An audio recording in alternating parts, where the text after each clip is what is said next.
ఏం కోరుతున్నాడు అంటే అంటే ప్రభు గురించి తెలియని మనం ఉన్నారు కదా చాలా మంది, వాళ్ళ గురించి మనము ప్రార్థించేలా వాళ్ళకి చెప్పాలా. ఐగుప్తు దేశంలో ప్రభు మిమ్మల్ని విడిపించినాడు, ఒక పెద్ద రెస్పాన్సిబిలిటీ ఇచ్చినాడంటే, పెద్ద జవాబుదారి ఇచ్చినాడు మన చేతిలో.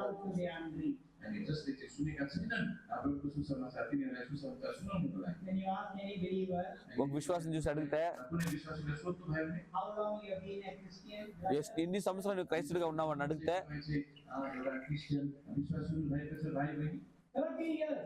30 సంవత్సరం చెప్తారంట. నేను విశ్వాసి క్రైస్తుడు, నా ఎల్షడ్ అయిపోతాను. ఎన్ని సంవత్సరము? 30 సంవత్సరం క్రైస్తుడు. ఎన్ని ఆత్మ తీసుకుని వచ్చిన చర్చికి?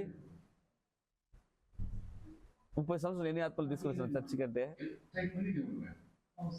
ఎంత దుఃఖం కదా. ఒక్క ఆత్మ కూడా తీసుకుని రాలేదంటే, ఇదిగో త్వరగా వస్తున్నాను. సో దేవుని నువ్వు సంధించడానికి ఎలాగా సంధిస్తావు?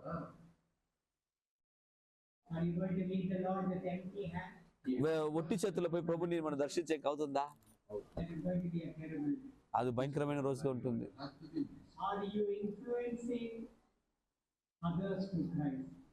ప్రభు దగ్గర చాలా మందిని రప్పించుటకు నువ్వు సాధనంగా ఉన్నావా?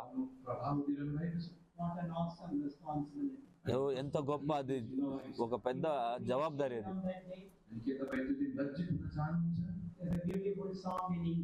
ఇంగ్లీష్ లో ఒక మంచి పాట ఉందంట.